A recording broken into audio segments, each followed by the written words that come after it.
Hello guys. आज हम एक और स्केच बनाने वाले हैं और स्केच होगा हमारी silver medallist the women known which India prouds. हम जिस पे गर्व करते हैं, जिन्होंने अभी टोक्यो ओलंपिक्स में सिल्वर मेडल जीता वेट लिफ्टिंग में, वो है मेरा भाई चानू जी। उनका हम स्केच बनाने वाले हैं। तो चलिए शुरू करते हैं हम लोग स्केच। गाइज हम लोग मीरा बाई चानू जी की फ़ोटो यानी उनका स्केच बनाने वाले हैं। बेसिकली मैं जब भी स्केच बनाता हूँ तो पहले पहले मतलब भी क्योंकि नया हूँ मैं, 4-5 स्केच ही बनाया, ज़्यादा बनाया नहीं है, तो मैं स्टार्ट करता हूँ आँखों से, नाक से, इनसे। तो उसमें ये इशू होता था कि मेरा जो फेस का जो आउटलाइन होता था वो गड़बड़ा जाता था, फिर मुझे मिटाना पड़ता था। तो इस बार मैंने प्लान किया कि पहले मैं आउटलाइन से शुरू करता हूँ। तो मैं पहले इसकी आउटलाइन ड्रॉ कर रहा हूँ कि एक फेस की बेसिक आउटलाइन बन जाए चारों तरफ। उसके अकॉर्डिंग फिर मैं अंदर जो बॉडी पार्ट्स हैं वो सब ड्रॉ कर पाऊँगा। यही कर रहे हैं अभी, पहले एक बेसिक आउटलाइन बन जाए।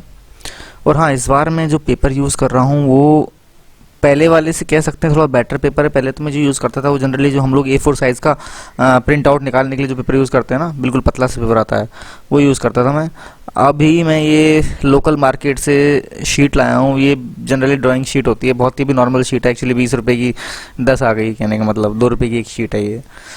तो ये इस्तेमाल कर रहा हूँ। ये थोड़ी सी रफ़ है।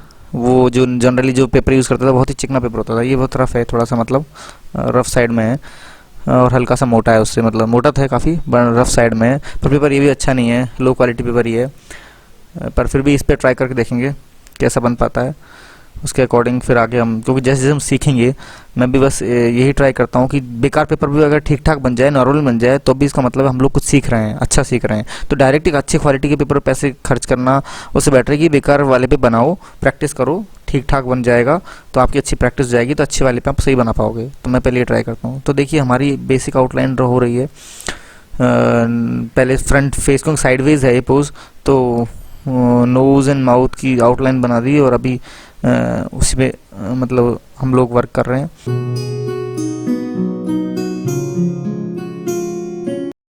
तो जैसे आप देख रहे हैं कि मैं लाइनें ड्रॉ नहीं करता हूँ मेज़रमेंट के लिए, मैं सिर्फ आइडिया लगाता हूँ।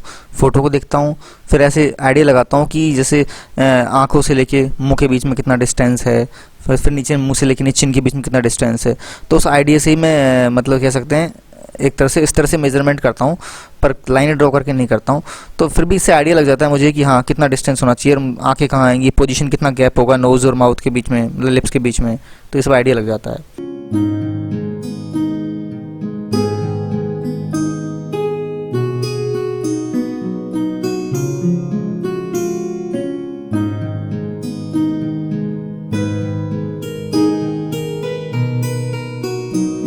तो जैसा कि आप देख रहे होंगे मैं मिस्टेक्स काफ़ी ज़्यादा करता हूँ, क्योंकि बिल्कुल लर्निंग फेज़ में हूँ। सालों साल लग जाते हैं लोगों को मतलब स्केच बनाना सीखने में। मैंने तो अभी स्टार्ट किया है 2-3 महीने पहले ही।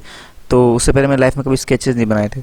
तो बहुत ज़्यादा गलती होती है, बार बार मिटाता हूँ, फिर सही करता हूँ, फ़ोटो को देखता हूँ, फिर मिटाता हूँ, सही तरह से मतलब एक ऊपर से मेजरमेंट लेता हूँ कि हाँ यहाँ मिस्टेक है, ये शेप गलत जा रही है।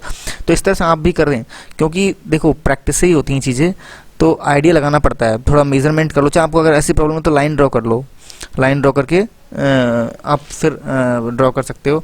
बट मैं जनरली ऐसे ही आइडिया लगाता हूँ कि हाँ आँख से लेके नोज़ के बीच में कितना डिस्टेंस है। तो उस तरह से आइडिया लगा के बनाता हूँ, कई बार मिटाता हूँ, फिर बनाता हूँ, मिटाता हूँ, बनाता हूँ, और ये चलता रहता है जब तक कि सही तरह से बन नहीं जाता है।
आइज़ ड्रॉ करने के लिए आप अगर मैकेनिकल पेंसिल यूज़ करेंगे तो ज़्यादा बेटर रहेगा। मैंने भी मैकेनिकल पेंसिल का यूज़ किया। पहले मैं जनरली नॉर्मल पेंसिल से ड्रॉ कर देता था, एचबी पेंसिल या किसी से भी, परंतु फिर मैंने देखा कि क्योंकि आइज़ छोटी होती हैं, बहुत बारीक डिटेल्स होती हैं, तो उनको बार बार कौन छीलेगा, जितना छीलोगे उतना जल्दी ख़त्म हो जाती है पेंसिल, और वैसे भी काफ़ी कॉस्टली आती हैं पेंसिल।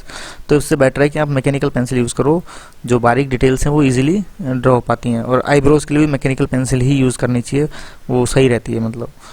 तो मैंने भी मैकेनिकल पेंसिल का इस्तेमाल किया।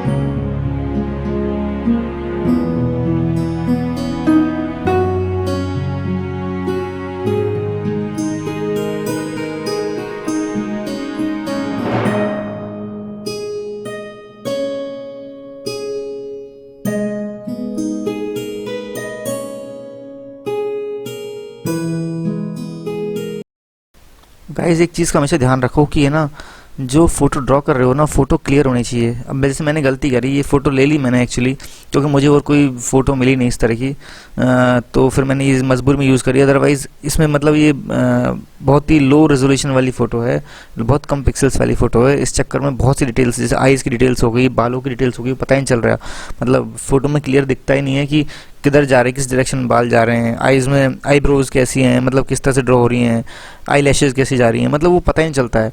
तो ऐसी में फिर हमको आइडिया से ड्रॉ करने पड़ते हैं, और उसमें इश्यूज़ भी काफ़ी आते हैं। सो बेटर होगा आप बहुत ही क्लियर फ़ोटो यूज़ करें, एक एचडी फ़ोटो इस्तेमाल करें तो बहुत ज़्यादा बेटर होगा, उससे आपको ड्रॉ करने में बहुत आसानी होगी। अभी हम लोग फिर आ गए हैं एक्चुअली जो सिर, बालों की आउटलाइन है बाहर की तरफ, वो हम एक बार ड्रॉ कर लेते हैं। इससे ये होगा कि हमारा जो फेस है वो बालों से सेपरेट हो जाएगा, और फिर बालों को हम बाद में ड्रॉ कर पाएंगे। तो एक बेसिक आउटलाइन कि हाँ बाल कहाँ कहाँ के जा रहे हैं पूरे चेहरे के, वो हम एक तरह से ड्रॉ कर लेंगे।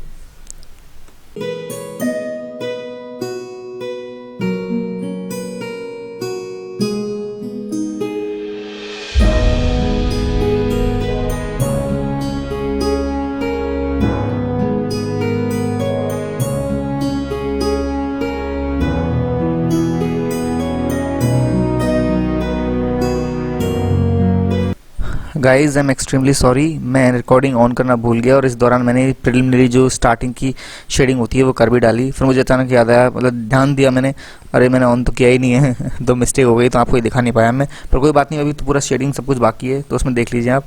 मैं सबसे पहले ना सबसे लोएस्ट ग्रेड की जो पेंसिल होती है, एचबी पेंसिल है, सबसे पहले तो एचबी पेंसिल से मैं एक बहुत ही हल्की हल्की शेडिंग कर लेता हूँ। शेडिंग में जो ऊपर से हमको क्या बोलते हैं, स्मज करना है सब, वो बेसिकली मैं ब्रशेज़ का इस्तेमाल करता हूँ। और ये ब्रशेज़ मेरे पास मेरी सिस्टर ने मेरे को दिए हैं, मतलब ये मेकअप ब्रशेज़ हैं, तो ये बहुत सही होती हैं एक्चुअली। मेकअप ब्रशेज़ बहुत सही तरह, आपको कहीं से दुकान से लेने चाहो तो बहुत सस्ते में मिल जाएंगे, तो 40-50 रुपये में ब्रश मिल जाएंगी। तो आप ये मेकअप ब्रश इस्तेमाल कर सकते हैं। साथ में मैं पहले कॉटन बॉल्स भी इस्तेमाल करता था, वो भी सही लगते थे, परंतु मैंने देखा कि मेकअप ब्रश बहुत अच्छी तरह वर्क करती हैं। इनके साथ में आप चाहे तो कॉटन क्लॉथ भी इस्तेमाल कर सकते हैं, कॉटन क्लॉथ से भी बहुत अच्छी शेडिंग होती है मतलब, तो आप इनका इस्तेमाल कर सकते हैं। तो देखिए मैंने फोरहेड वगैरह शेड कर लिया है, चेहरे का बेसिक हल्का हल्का शेड कर रहा हूँ। एक चीज़ का ध्यान रखें, शेड करते वक्त फ़ोटो में देख लीजिए कहाँ पे ज़्यादा डार्क है और कहाँ पे लाइट पड़ रही है। जहाँ लाइट पड़ रही है ना, वहाँ बहुत हल्की शेड करिए, वहाँ ज़्यादा शेड कर दोगे ना तो फिर बाद में आप वो लाइट वाला इफेक्ट ला ही नहीं पाओगे, इसलिए पहले से ही जगह छोड़नी पड़ती है उनके लिए।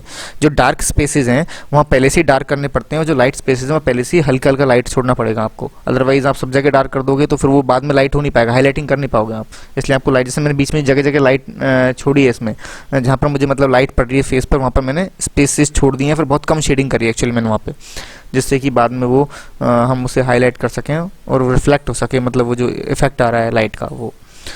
तो ये चीज़ एक बेसिक शेडिंग की चीज़ें हैं, मतलब जो मैंने सीखी हैं, जो मैं आपके साथ में शेयर कर रहा हूँ। और शायद आपको पता भी होगा, आपने बहुत से यूट्यूबर्स से सुना होगा, देखा होगा, जो प्रोफेशनल से, जो बहुत सालों से बना रहे हैं। तो यही टेक्निक होती है, मतलब मैं भी देख देख के तो सीखा हूँ, और कहाँ से सीखा है, हम एक दूसरे को देख के सीखते हैं। वी ऑल आर आर्टिस्ट, और आर्टिस्ट लोग सब एक दूसरे को देख देख के सीखते हैं हम लोग। हाँ, कुछ जेन्युइन टैलेंट्स होते हैं, कुछ लोग जो मतलब कह सकते हैं कि उनमें इतना टैलेंट है कि वो बचपन से ही बहुत अच्छे हैं, या फिर कह सकते हैं कि वो उनमें एक्स्ट्राऑर्डिनरी वो 1 और 2 स्टेप्स आगे हैं हम लोगों से, उनकी बात अलग है। बट जो हम कॉमन लोग हैं उनके लिए प्रैक्टिस इंपॉर्टेंट है, और साथ में कि हम कितनी जल्दी चीज़ें सीखते हैं दूसरों को देख के, खुद प्रैक्टिस करके, वो बहुत इंपॉर्टेंट है। अब जैसे ये कान बनाना मेरे लिए बहुत मुश्किल रहा। मैंने ट्राई किया कि भाई जो जहाँ पर ज़्यादा डार्क एरियाज़ है वो और डार्क हो जाएं। अब देखो, डार्क एरियाज़ को डार्क करने के लिए हमको इस्तेमाल किसका करना पड़ता है? हम यूज़ करते हैं जनरली चारकोल पेंसिल्स का। मेरे पास चारकोल पेंसिल्स नहीं थी, मैंने अभी तक ऑर्डर नहीं की चारकोल पेंसिल्स, तो मुझे फिर क्या बोलते हैं, यही जो जनरल पेंसिल हमारे पास में ये इस्तेमाल करनी पड़ी। और इसमें भी मैं ना कह सकते हैं आप लोग कि बेसिकली मैं ज़्यादातर डार्क शेड्स के लिए H8 पेंसिल का इस्तेमाल कर लेता हूँ, क्योंकि देखो ऐसा होता है कि H8 सबसे डार्क पेंसिल है मेरे पास में। मेरे पास 6 पेंसिल्स हैं, ये HB, H2, H4, H6, H7 भी है, H8, हाँ ये पेंसिल्स हैं मेरे पास। तो ये स्टेडलर की पेंसिल्स हैं, जो ब्लू कलर की पेंसिल्स दिख रही हैं आपको, ये सब स्टेडलर की पेंसिल्स हैं। तो मैं ये यूज़ कर रहा हूँ। तो थोड़ा डार्क करना, जहाँ डार्क करना होता है, हेयर्स एंड ऑल दैट, जहाँ डार्क स्पेसेस होते हैं, वहाँ मैं H6, H7, H8 का इस्तेमाल कर लेता हूँ। उनसे ठीक है डार्कनेस आ जाती है, परंतु स्टिल मैं रिकमेंड करूँगा कि आप चारकोल पेंसिल खरीद लें। मैं खुद भी परचेज करने वाला हूँ, क्योंकि मैंने देख लिया है कि वो जो डार्कनेस वाला जो एरियाज़ होते हैं वो सही तरह कवर नहीं हो पाते हैं अगर हम लोग ये सिर्फ ये पेंसिल इस्तेमाल करेंगे। मतलब बेसिकली हमको चारकोल पेंसिल यूज़ करनी चाहिए उनके लिए। तो ये चीज़ें हमको पता होनी चाहिए, जो कि एक्चुअली पिक्चर में बहुत डिफरेंस ले आती हैं। आप छोटी चीज़ से, मतलब छोटी छोटी चीज़ें जब चेंज होंगी ना, तभी बड़ा डिफरेंस आता है। हम सोचते हैं कि बेसिक आउटलाइन बन जाए बहुत बड़ी बात है, या फिर ठीक है मतलब जो पिक्चर है उसके जैसे दिखने लग जाए तो भी बहुत अच्छी बात है। परंतु मैं बोलूँगा कि ये सब तो ठीक है, आप सीख जाओगे ड्रॉ करना, आउटलाइन बनाना सीख जाओगे, पर जो शेडिंग के बेसिक रूल्स हैं ना, वो अपन को पता होना चाहिए। जब तक हम शेडिंग के बेसिक रूल्स नहीं समझते हैं, उनको उन रूल्स के अकॉर्डिंग हम उस चीज़ को अप्लाई नहीं करते हैं शेडिंग को, तब तक वो वर्क करेगी नहीं, पिक्चर में वो रियलिस्टिक इफेक्ट आएगा नहीं। अब देखिए, मैं नेक वाला पोर्शन है उसकी मैंने आउटलाइन बना ली है कि हाँ ठीक है, नेक में कैसे मसल्स दिख रही हैं, शोल्डर कहाँ होके जा रहे हैं, जो इन्होंने क्या बोलते हैं को पहन रखा है, मतलब ऊपर अपर जो टी शर्ट टाइप की पहन रखी है वो किस तरह से कहाँ होके जा रही है। तो मैंने बेसिक आउटलाइन ड्रॉ कर ली। अब मैं वहाँ पे प्रिलिमिनरी शेडिंग कर रहा हूँ। देखो, आप शेडिंग में स्टार्टिंग में चाहे तो HB पेंसिल यूज़ कर सकते हैं, चाहे 2B इस्तेमाल कर सकते हैं, 2B भी ठीक है, पर 2B को ज़्यादा हार्ड प्रेस नहीं करना, बहुत हल्के हल्के। तो मैं क्या करता हूँ, मैं जनरली या तो HB या 2B से इस्तेमाल कर लेता हूँ, उसके बाद में 4B, then 6B and then 8B इनका ऐसे यूज़ करता हूँ। मतलब लेयर, आप नीचे से ऊपर लेयर बढ़ते हैं, मतलब कम डार्कनेस से ज़्यादा डार्कनेस की तरफ बढ़ते हैं। आप डायरेक्टली अगर 4B, 6B, 8B ये यूज़ करेंगे ना, मतलब शेडिंग करने के लिए डायरेक्ट, तो फिर वो इफेक्ट नहीं आएगा, आपको लेयर पे लेयर चढ़ानी पड़ेंगी, तब जाके रियलिस्टिक इफेक्ट आता है। इसलिए बेटर होगा कि आप स्टार्टिंग करें कहाँ से, HB या 2B पेंसिल से, उनसे सबसे पहली लेयर चढ़ाएं शेडिंग की, उसके ऊपर फिर उसके बाद में स्मज करेंगे आप, पूरा शेडिंग को फैलाएंगे ब्रश वगैरह से, फिर उसके बाद में नेक्स्ट लेयर चढ़ाएंगे 4B से, फिर स्मज करेंगे, देन 6B से अगली लेयर चढ़ाएंगे। तो इस तरह से तब जाके सही तरह इफेक्ट आता है, जब आप इस तरह से यूज़ करते हैं। तो ये देखिए, गर्दन वाला पोर्शन हम कर रहे हैं अभी। इस पर जहाँ जहाँ लाइट पड़ रही है वहाँ मैं हल्का कर रहा हूँ, जहाँ ज़्यादा डार्कनेस एरियाज़ हैं, जहाँ शेडो है, वहाँ पर शेडो इफेक्ट लाने के लिए डार्क कर रहे हैं। तो इन सब चीज़ों का अपन को ध्यान रखना पड़ेगा।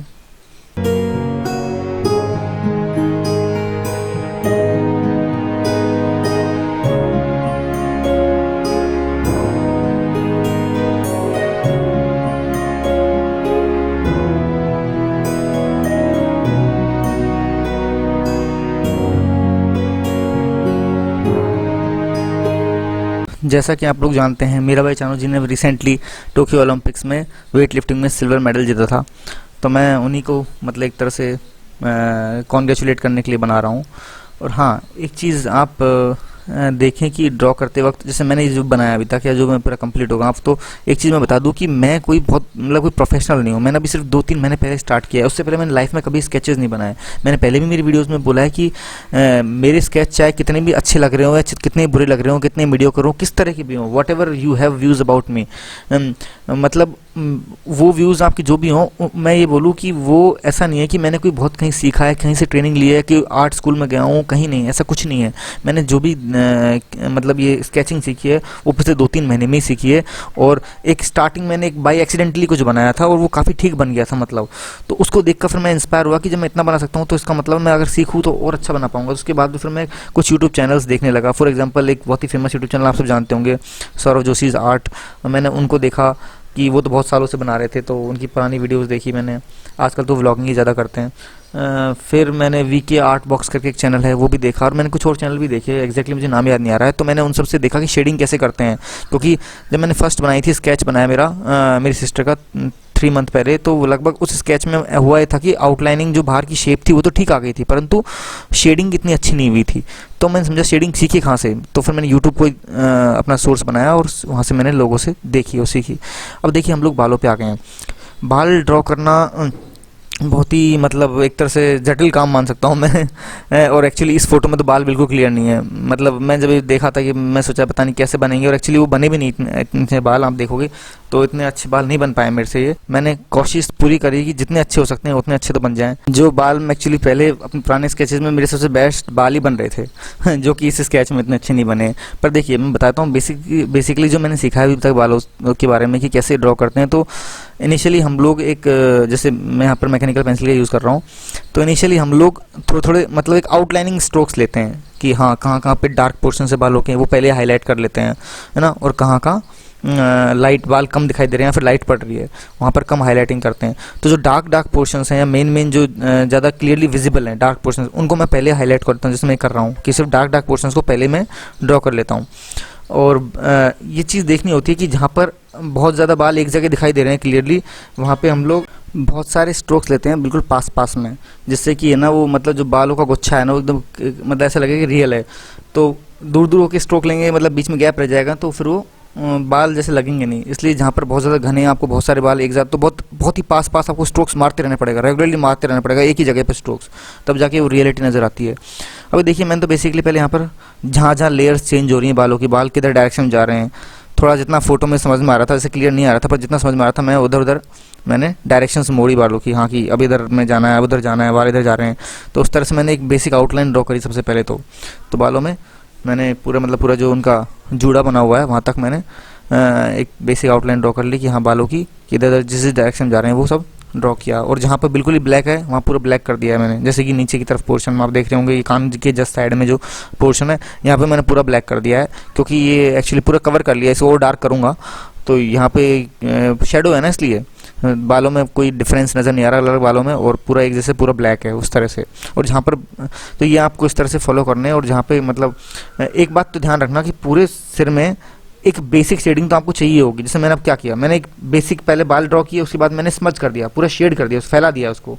ये इसलिए क्या है क्योंकि वाइट स्पेस छूटती नहीं है बालों में, एक जगह बेसिक ब्लैकनेस तो होगी आपके सिर में पूरी में, उसके ऊपर फिर आप स्ट्रोक्स दोगे, जहाँ पर डार्कनेस होगी वहाँ ज़्यादा डार्क करोगे, जहाँ पर कम डार्क होगी कम डार्क करोगे, पर एक बेसिक शेडिंग तो आपको लेयर तो चढ़ानी पड़ेगी बालों में, जो कि मैंने पहली जब बालों के स्ट्रोक्स मारे सबसे हल्के वाले तो उसमें मैंने क्या किया, चढ़ा दिए, मतलब उसको मैंने पूरा फैला दिया मैंने।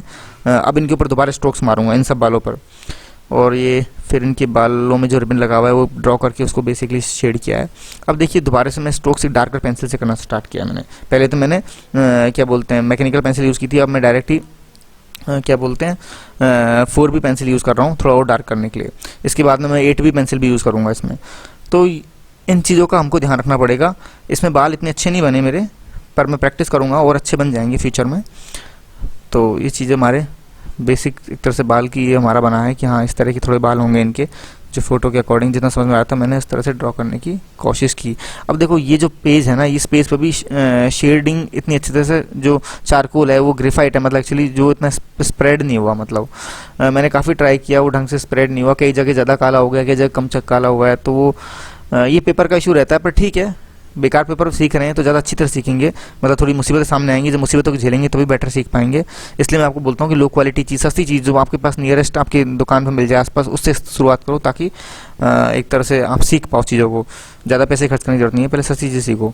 अब देखो बाल जितने बन सकते थे बना दिए। अब इसके बाद जहाँ जहाँ मेरी कमियाँ थी, मतलब उनको डार्क कर रहा हूँ, आईज़ को ज़्यादा डार्क कर रहा हूँ, आईब्रोज को डार्क करना है, और जहाँ जहाँ पर लाइटनिंग इफेक्ट था वहाँ मैं ज़ीरो इरेजर जो होता है ना, वो यूज़ किया है मैंने।